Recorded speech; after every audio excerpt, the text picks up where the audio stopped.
Uh, I can't see the full list of attendees. Let me see. Gallery. Jared, Vishali, Trevor, Yeah, I got. Dr. Bilal, Patrick, Jonathan, Jared, And Gordon. Margaret Ruttenberg, you're joining us too? You invited me. I mean, like this is the ultimate. Wow. Thank you. Well, thank you, Andy. So all we need is Lynn, and we're going to be set. But if I want to keep us on time because I know everyone's time is very valuable. Bonnie, thanks for joining us too. You were great last night. Thank you. I lost control of the group a little bit and didn't get exactly where I wanted us to go, but too bad and too late. It was very interesting. Thank you for inviting me. Right? It was really fun. We did a Yeah. we did a panel last night with population health and with cardiology on management of heart failure, and learned about all kinds of things I didn't know about. And some. Lynn's on. Oh, yes, I'm on. Hi, Andy. Lynn, thanks for joining us. So we're going to get started. And Okay. First of all, welcome everyone. It looks like we have good representation from uptown and downtown and east side and west side and beyond. So that's great. This is the first faculty development lecture of a ongoing series for the rest of our time at Sinai and going forward. So CEMED is the Center for Emergency Medicine Education and Faculty Development. And the goal of this division in our system is to help all of us develop our careers, regardless of what stage you're at in your career. And what we want to do is create a series of reference videos, and this will be the first one. I've sent out a list of the rest of the year, actually for 2021, and then I'm open for everyone's ideas and feedback, but we want to pick topics that are particularly relevant to our faculty's development, whether they're in private practice, not private practice, but in clinical practice, in community, in academics, because our careers develop in so many different directions, and we just want to provide resources for everyone. And so what we're going to be doing, it's not up and running yet, is I'm going to be tracking everybody's attendance, and this is asynchronous, that these presentations will be videoed, and you can see them anytime you want, but especially core faculty, we're going to want all the core faculty to be watching all the videos, and over time, all core faculty sooner or later will give a lecture on the topic of their choice, is my guess. And so we'll track attendance, and we'll make sure it's in everybody's file. And that's our plan. And so today's first launch talk is going to be on appointments and promotions. And Lynn Richardson has agreed to join me and partner on a presentation, and then we'll have questions and answers. This is follow-up to the Dean's presentation 2 weeks ago. A lot of similar material, but Lynn and I are going to give it a little bit of a emergency medicine bent. So with that as an introduction, Lynn, I'm going to turn it over to you, let you go over the tracks that we have here at Sinai. Oh, okay. I wasn't, I was sure which was going first. Okay, so great. So hello, everyone. Can I share my screen? Do I have like? You have permission. It looks like I do.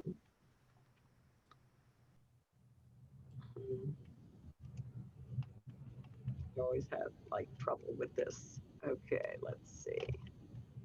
See if I can manage this. Do people see my screen now? Beautiful. You can see. Okie dokie. Right, so.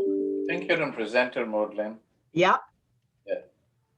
Are you now seeing the slides? Yeah, and we see you too. And you see me too. It's a wonderful thing, technology. Okay, so I think most of you know who I am. And really the most important reason why Andy and I are giving this presentation is because he and I are the two faculty members from emergency medicine who are actually on the school's appointment, promotion, and tenure committee. And so you do have to be a full professor to be on the APT committee. And this is the committee that reviews the packets that are nominated by the chairs and makes decisions about appointments and promotions and recommends them to the dean and the board of trustees. So I think Yanni's going to go a little bit more into the process, but this is an appointment to the faculty of the medical school. And there are, of course, different kinds of faculty, and the process for promotion does vary depending on what kind of faculty you are.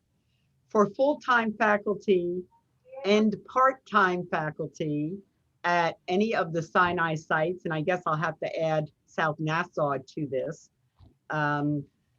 is a single process, which is really what we're going to describe now. For affiliate faculty, which means Elmhurst, Queens Hospital Center, or the Bronx VA, it's a slightly different paper process, but they all go to the same committee and the same criteria are used. So this is still relevant to all of you. There's also appointments for voluntary faculty. So these are the clinical faculty who send their patients in who are not actually employees of the hospital or the medical school. I don't think there are any of those people on the call, so we're really not going to talk about that group of faculty at all. They have a different system with different criteria and actually a different committee that reviews those. So there are basically 5 tracks for faculty appointments at Mount Sinai. This is pretty typical. Some schools have fewer. I think there are a few schools that have more, but a lot of places in the country now look like this. So just to get this back up for me. So I'm going to go through which of the different tracks, sort of who belongs on which track, so that you will understand how it works. So starting with the investigator track, this really is for faculty whose principal efforts are focused on research and discovery. Almost without exception, clinician scientists who still do clinical work do not go on this track. This is just sort of a Sinai idiosyncrasy.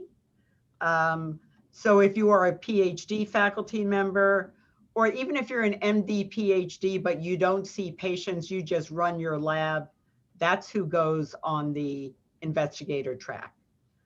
Almost all of the academic faculty in emergency medicine are on the clinician educator track, including those of us who do NIH funded research. So just so you understand, this is, again, it's a little bit strange, but this is the Sinai way. So this track is for those whose professional activities are in clinical practice and or education and or other forms of scholarship. And okay, I don't know if that's a question that somebody's meaning to ask or they're just not on mute. I couldn't really hear it, so I'm just going to keep going. It's important to understand that promotion from the instructor level to the assistant professor level to the associate professor level, then to the full professor level, really depend on evidence of scholarship. And scholarship means successful dissemination of scholarly work. You can't just do cool things. You have to disseminate information about what you have done. That is the way you get promoted. So that's what scholarship is. Now the dissemination can take many forms. It used to be the only kind of dissemination was publication in peer-reviewed journals. But now it could be, you know, a a blog, or you disseminate, through podcasts, or you put your educational materials up on the MedEd portal. So there are many paths of dissemination, but dissemination is essential to get promoted. So you can't just do the academic work, you have to disseminate it out outside of the institution. And then they also look at, obviously, service, teaching. You can be primarily an educator and get promoted on this track. You can be primarily a clinical researcher and get promoted on this track. You could be a clinician innovator in some particular venue or subspecialty and get promoted on this track. The next category is the research track. This is almost entirely for people who are key members of large research teams.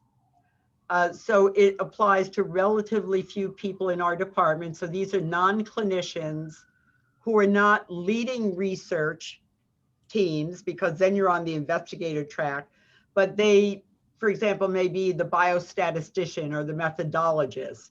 Those people generally are on the research track. Very important, though, I think, to some of our EM faculty is the clinical practice track. This is actually the newest of the tracks, and our own Dr. Jagoda was instrumental in developing the description and the criteria for this track. And so this is for people who are master clinicians, but whose work is primarily clinical. So I think the original definition, it may have been softened some, is like 85 or 90% of your time is spent on clinical work. But there still has to be some dissemination of whatever it is that you are doing that is novel or innovative.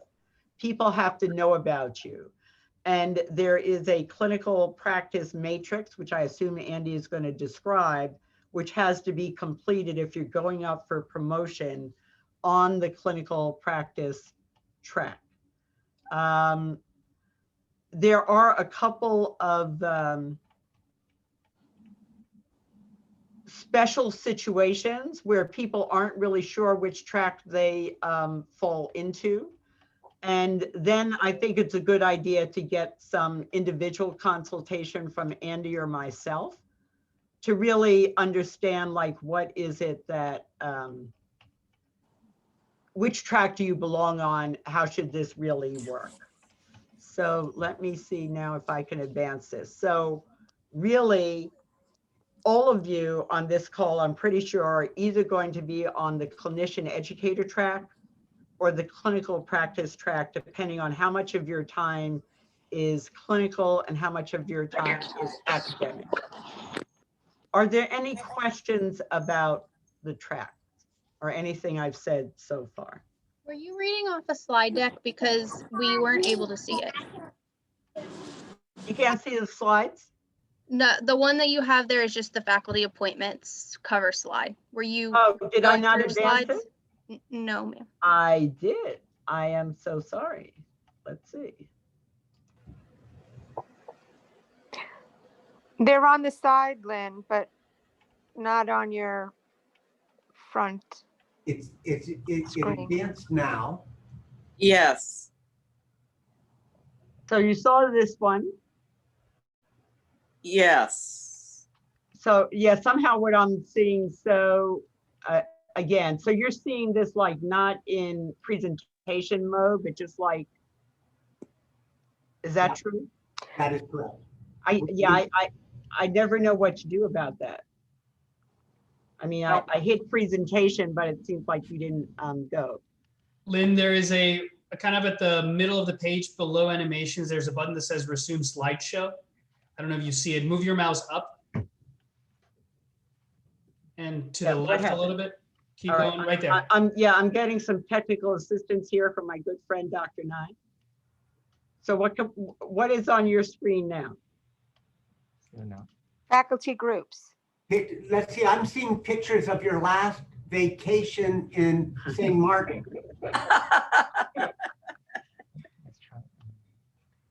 Well, the slides aren't actually that important. I'm going to tell you the truth. We're almost done. All right. How about from current slide? Just click on the bottom slide Yeah, there. I was going to say, this is the important information. Right. Thank you for trying, Gordon. I'm hopeless, even with. Anthony and the Novi. Yeah.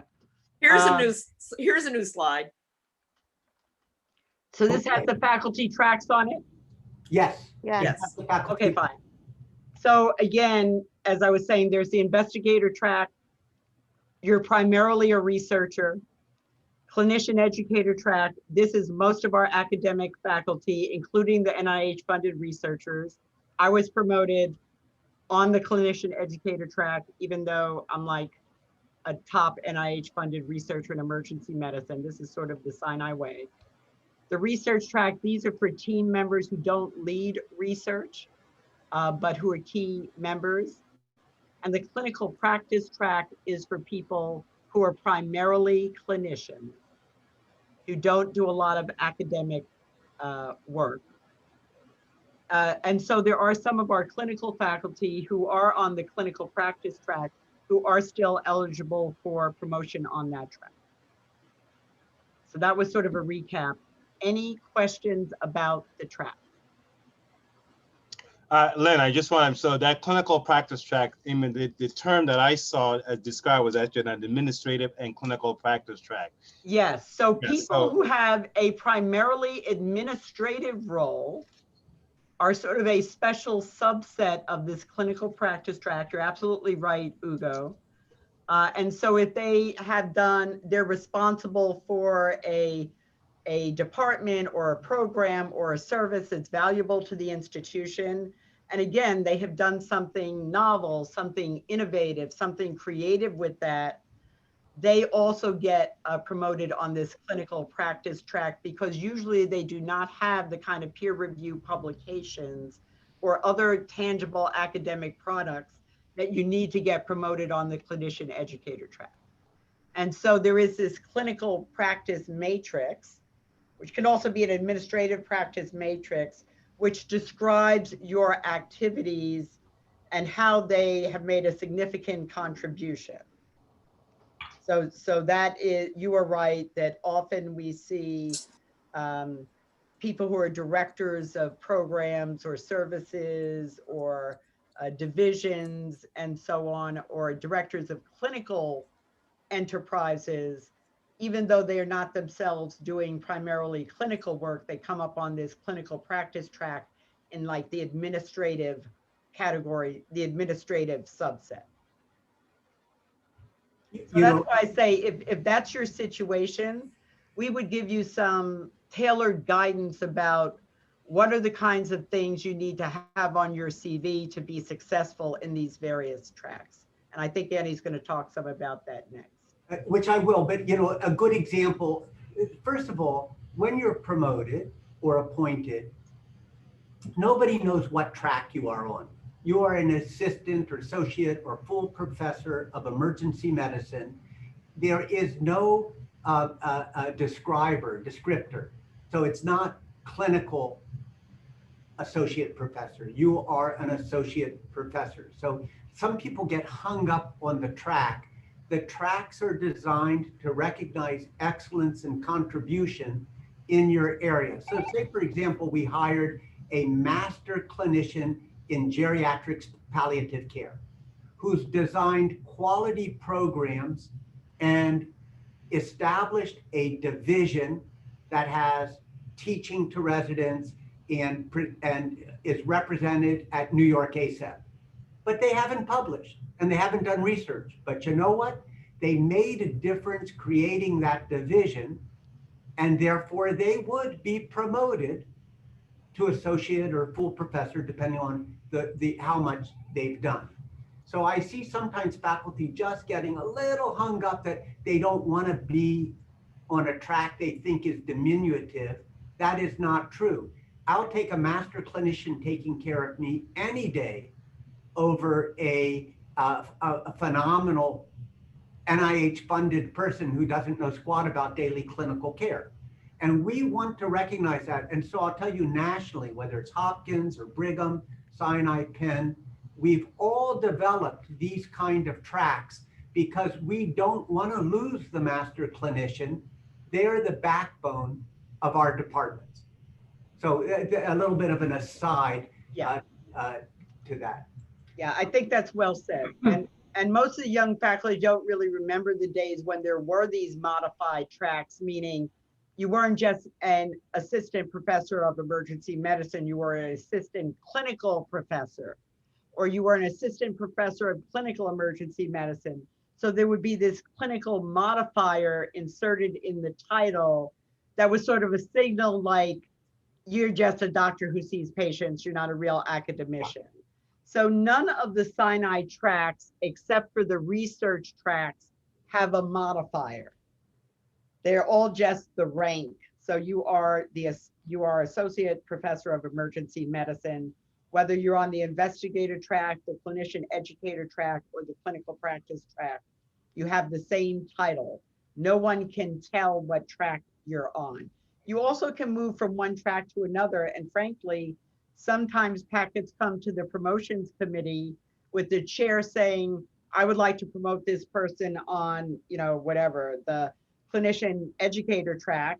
And the committee says, they don't really qualify on that track, but, they might qualify on the practice track, put together that matrix. So there can be some redirection by the committee if your chairman gets it wrong. I would say our chairman in the past certainly never got it wrong. And I don't think we're going to be getting it wrong going forward because we're still paying a lot of attention to how we put people up. And we now have a departmental committee that reviews everyone who is being put up for promotion to actually help choose the right track. This is exactly the purpose of that departmental review, because sometimes the faculty member wants a certain track because they think it's more prestigious, or the chair just does what they've done before. And so we want to make sure we get it right, because the important thing is to get you promoted. So the guidance comes with an eye toward results and achieving the outcome of getting you promoted. So other questions about the tracks? I'm going to Yes, I believe Jessica had a question. If you want to take her question, she's been waiting. Yes, but you know what? Let me give just a little bit of a framework, which I hope to do in 5 minutes, and then we'll open it up to general questions. And this might answer Jessica's question. Okay. So I'm going to go over the process and give you some tips, but I will then mail to everybody the format of the CV and of the practice matrix that you can use, and you can always download it from the website. But I'll take you a little bit through the steps. Right now, our department has 10 full professors. We have 42 associate professors, and then we have somewhere like 150 assistant professors and instructors. We have more full professors in our department than any other program in the metro area. And that's because we've had a strong team. My message to everybody is this: getting promoted at Mount Sinai, because we have a dean that once you promoted is very formulaic and unbelievably easy. And so this is good news. And I can tell you this, for those of you who are on the clinician educator track, one hospital committee, one national committee, 2 publications, and 2 grand rounds a year, in 5 years, you'll get promoted, most likely. It's that easy. I mean, there's nothing to it. So you put together your roadmap and you say, I'm going to call all my friends from residency and they're going to invite me out to Utah to give a lecture. I'm going to join SAM interest group. I'm going to raise my hand at ACEP. The ACEP president has to put you on a committee if you say you want to be on a committee. So getting that national involvement is really easy, but you gotta want it. And then there's the dissemination of knowledge piece. And when I say 2 publications, well, it can be a med ed portal. And I'll tell you, the committee is paying attention to podcasts. And when somebody can say they have 100,000 downloads or whatever, it does resonate. And the chair's responsibility is to make sure it not only resonates, but vibrates in the letter that he writes or she writes. So we do have a committee, and the committee has representation from Beth Israel and from Elmhurst and from Morningside West and from Sinai. All are professors, and we review individuals who the chair or chief thinks is ready.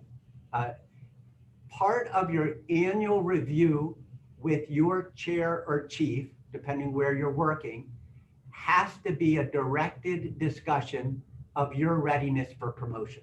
That's mandatory from the dean, whether you're at Brooklyn or Queens or here in Manhattan. That discussion has to take place. And that's when the question comes up, am I ready? And if you've been around and you're not ready, the question is, why aren't you ready? And sometimes people don't want to be ready, and that's okay too, because we need a little bit of everything in this system. But Lynn and me and Brendan and everyone else want to make sure that those people who want to be promoted are going to be promoted. So here's the process. You have the discussion with your chair or chief, a decision is made, and that chair or chief sends your CV for review to committee. And the committee looks it over, and we meet 3 times a year and determines whether you're on the right track, clinician educator, or better on the practice track. And once that decision's made, the things that need to be generated are, and this is all in the handbook, so I'm going fast. You need a chair's letter, and it really helps the chair when you write the letter, and the chair then either adds superlatives or takes some superlatives out. But if you write the letter, it really helps jumpstart the process. Lynn and I and Brendan and Yvette and Eric or whatever, we all have sample letters, and there are also sample letters on the website, but don't worry about that. That comes up when you have the discussion with your chair and chief. So you need a letter from the chair chief, and it's signed also by Brendan as system chair. Then you need a CV. The CV format is online, and the first test to your eligibility to be promoted is your ability to follow directions. Because if you can't follow directions, you don't deserve to be promoted. I'm joking, but it's really important. It's not so hard to just follow and fill in the blanks. Unfortunately, some people don't follow the directions and they submit a CV that's not in Sinai specific format, and you just lost 3 months in the process because it gets bounced back to the chair, who then bounces back to you, and it's bouncing all along, and you're losing time. And who wants to waste time? So you read the instructions and you go through it. But there's a couple caveats to our CV, which is in your favor. Our CV is a little bit more than a CV and has components of a portfolio built in. So you can, under teaching and research and impact, write a 250-word description of your activities in those areas. And it's very powerful because you might be a great educator and it might not show up, but in the impact, you're able to highlight the teaching awards that you've gotten, the feedback you've gotten from residents. You can really highlight and drive home your excellence as a teacher. So I think that's an important thing to pay attention to. Lynn already alluded to the dissemination of knowledge. It's nice if it's peer reviewed. Sure, I'd like to be in New England Journal and JAMA, but I'm not. But we'll pay attention to your web-based publications and knowledge things, and then think, did you develop a manual on palliative care called the Mount Sinai Palliative Care Manual. You know what? That's a publication, and it's a dissemination of best practice. Ideally, then, you also presented that manual at a work group at New York ACEP or at SAEM Geriatrics Subcommittee. Man, now you're a slam dunk because you're really out there promoting your excellence that's captured on your CV through the publication, but also the presentations. So I'm dragging on. Pay attention to the format and just fill in the blanks. Lynn and myself and Eric Lagone and Yvette Calderon and Manini, Brett Nelson, we're all available and very experienced in helping to shape that up. The next pitfall, the big pitfall that sinks so many people, because life is filled with landmines, right? Is your referees. You need to identify 10 referees, people who will write letters attesting to your accomplishments. You don't necessarily need to know these people, though it's always good if you do. Unfortunately, some people haven't networked in their career. And this is why I keep telling the residents and junior faculty, you gotta be on SAM and ACEP and AAEM and New York ACEP and network so people know you, because if people don't know you, you're not working in the academic realm. So network is key. When you're networked, the letters flow in. When you're not networked, it's like pulling teeth. And I tell you, we have 3 faculty right now whose packets have been sitting for a year because they can't get letters from referees. That's crazy. So hopefully I'm driving that home for the younger faculty. Hopefully I'm really emphasizing why you need to be involved. That's part of being an associate professor. It's part of being a professor. You can't be a professor if you're not out there in some way. So anyway, those letters are key. We'll guide you and we'll help you. Sometimes we even will write those letters, but don't tell anyone. But really, this is an important thing. I just want to interject, Andy, the letters have to be from people at the rank to which you have been nominated. So when you're going up to be an associate professor, you have to name 10 people who are an associate professor or higher who will write letters for you. When you go up for professor, you have to have 10 people at the professor rank who will write letters for you. And these have to be people not at your own institution and ideally not where you trained.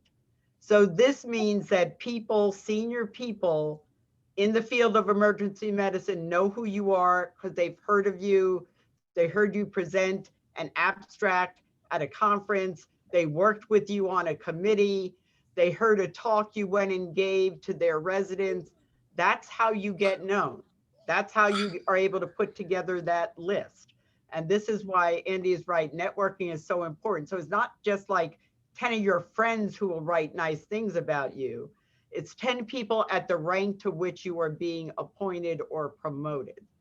And believe me, there's not that many of them. I mean, once you get to the professor level, you know, it's like, it's such a small group. It's like all of us get 20 requests, you know, a month to write letters for people. And it's hard to say yes to everything. So, but if I know them, if I've seen them, if I'm familiar with their work, then I write the letter. So. You know, Lynn, just to jump in, you know, we can help and we do help. And so I may have a faculty member who can get 7 letters, but, you know, and we can find 2 or 3 people. That's never that much of a big deal. It is a big deal to find 10 people. It's a lot of work because you end up calling in favors because it's a lot of work. So, you know, we're there to help with that, but we can't do them all. Absolutely agree, Eric. So my only last comment, and then we'll open it up for questions, is this practice matrix that I'm going to send to everybody. So you'll see what it's all about. But our faculty who are on the practice administrative track are being assessed by their contribution to building practice. In other specialty, that the benchmark is referrals and size of your practice. Of course, we have a huge practice, right? Because we're so busy, but our practice is unique. So for example, our Elmhurst faculty, they attest to their leading role in HHC and the awards that they received during COVID. No small thing. And that's a testament to national recognition that you brought in. You see how we work that? You will put in your practice matrix the patients you see. We have national benchmark numbers that I know for the Sinai faculty, when I meet with you, I compare you to the ED Benchmarking Alliance standards. Work RVUs, what are your work RVUs per hour? And so when I can tell you nationally, 7 work RVUs per hour is what an emergency physician does. And we brag, you know, that ours is 7.5. And we have some faculty who are 9 work RVUs an hour and 11 work RVUs per hour. And you know what? That goes into the practice matrix. The challenge is the poor faculty who is at 3 work RVUs per hour. And that's not good. So we don't put that in the practice matrix. We think of something else to put in there. But I'll send it around and you'll look. In essence, that matrix is designed to capture the things you do administratively. One last thing, QA initiatives, very important in the practice track. Protocols, policies. We have, every one of our sites has a QA director who does policy and procedures. And, you know, these are huge supporting documents for the promotion process. And now I'm going to end by simply saying again, it's pretty formulaic. You put your roadmap down and you'll get promoted, and we're here to help you do that. So Andy, there's a question in the chat, I think from Evan. Do they have to be in the emergency department? Absolutely not. Your references do not have to be from emergency medicine. Indeed, it is more impressive if there are people in other specialties who know your work. So again, depending on your area of focus, you might have done a lot of work with people in trauma or people or with neurologists, or, you know, depending on what area of emergency medicine you're interested in. They just have to be at the rank you are going to. They do not have to be in emergency medicine. So that's a good question. There are separate work RVU metrics for adult and pediatric emergency medicine. Is a comment in the track. So yes, that is true, and it is about comparing you to your peers, whatever that may be. I just want to RVUs per hour. Yeah, I want to make one suggestion though, and that is that even if you don't think you're going to be eligible for promotion or thinking about promotion for years, take a look at the Sinai format of the CV. Take a look at the categories, because you need to be collecting and saving all of that information now, so that when you go to put your CV together, you'll actually have all the talks you gave for the last 5 years. You will not be able to go back and capture that information when you're ready to go up for promotion if you don't have a system for keeping all of that in one place. If you go and give a talk, keep that information. If you get a thank you letter saying the resident said this was the best lecture on endocrine emergencies they ever heard, save that letter, because that's going to get quoted in your chair statement. If you don't start collecting this information now, you won't be able to put together a strong packet. So if you mentor a medical student, they become a trainee. You need to keep the name and what their project was and so on. So take a look at all of the categories on that Sinai format of the CV and start keeping track of all of that information now.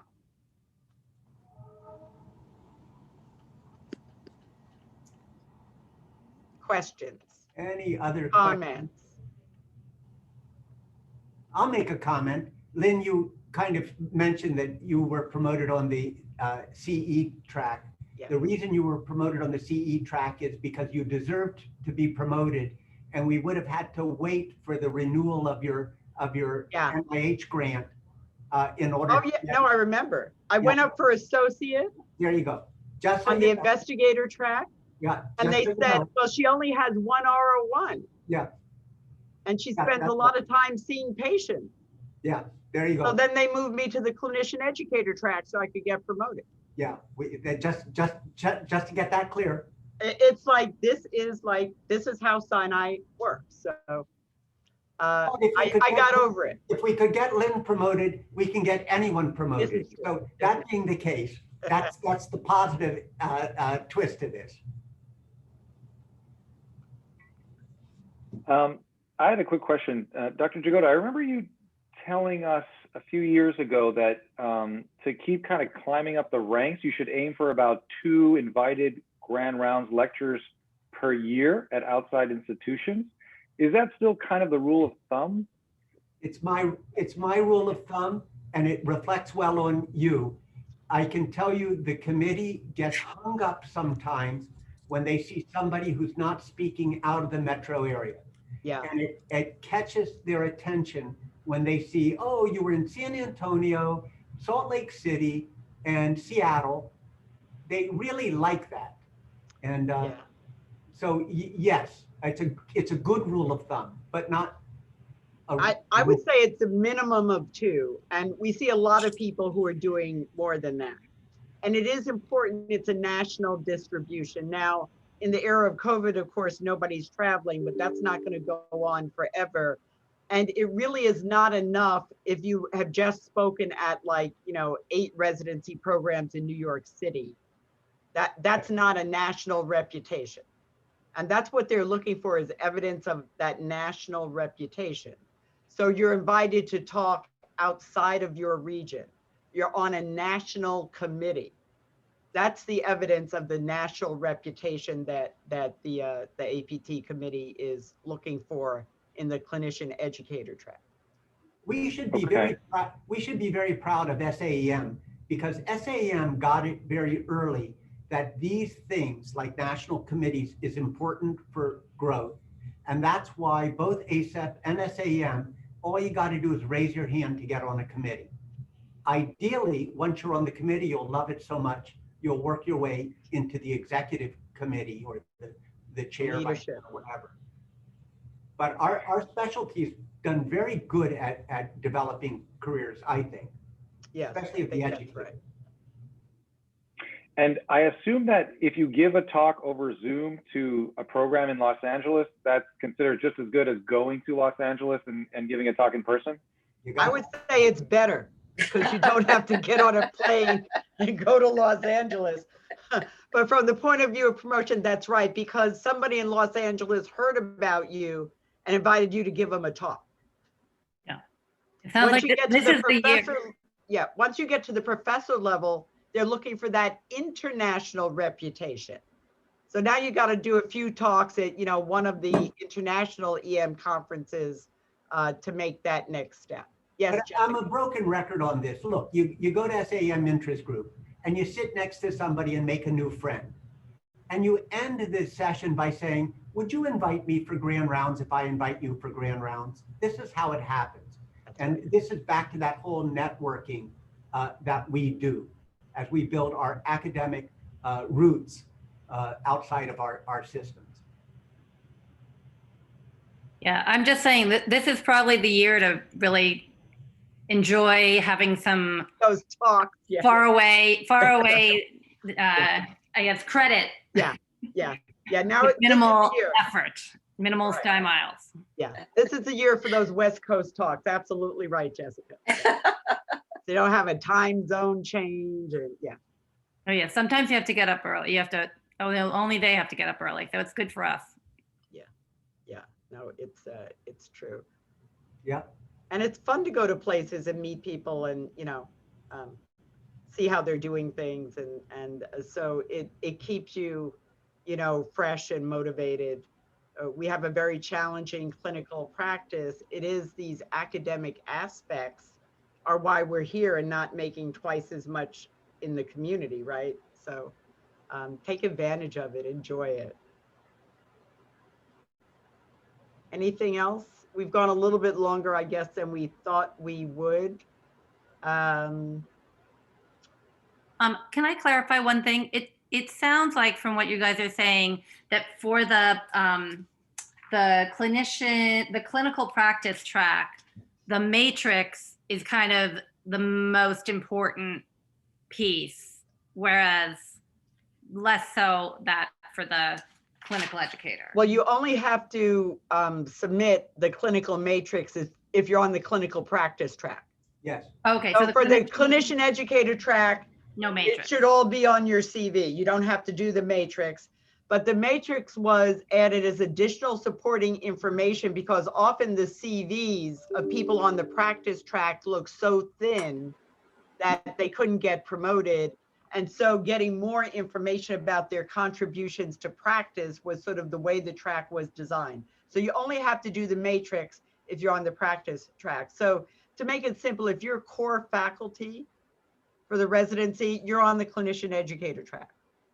If you are, clinical faculty, then you're probably on the clinical practice track for, so for sort of based on how your job and clinical FTEs are defined, that would probably give you a first pass, but sometimes there are exceptions. We've seen some people who we say you really have to go the practice track route, even though they're kind of listed as core faculty because they don't have the publications and the talks, but maybe they've done some innovative things. And that can be captured in the matrix, and the contributions could be captured in the clinical matrix. So we will give you individual feedback. I would say, once you've been here, at the assistant professor level, now people are brought in as instructors only until they get their boards. Yeah, just so you know. So we haven't really talked about instructor. But once you're at the assistant professor level, I would say once you've been there for 3 years, you should be probably at least talking to one of us or to your chair or chief about, I know I'm going to be coming up for promotion within the next couple of years. What's missing from my CV? What are the things I need to do so that I'll be ready? Don't wait till you're at 5 years and send your CV. And then we're telling you, listen, here's the 5 things you got to do before you can get promoted. It's going to take you 2 years to do them. So get some information. I would say about 3 years in at rank is when you should start getting some feedback about what you should be doing over the next 2 to 3 years to move up.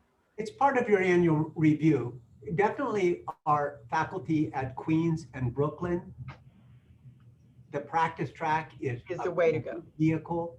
And I'm working with Deb Dean for a couple series on career development on that track also.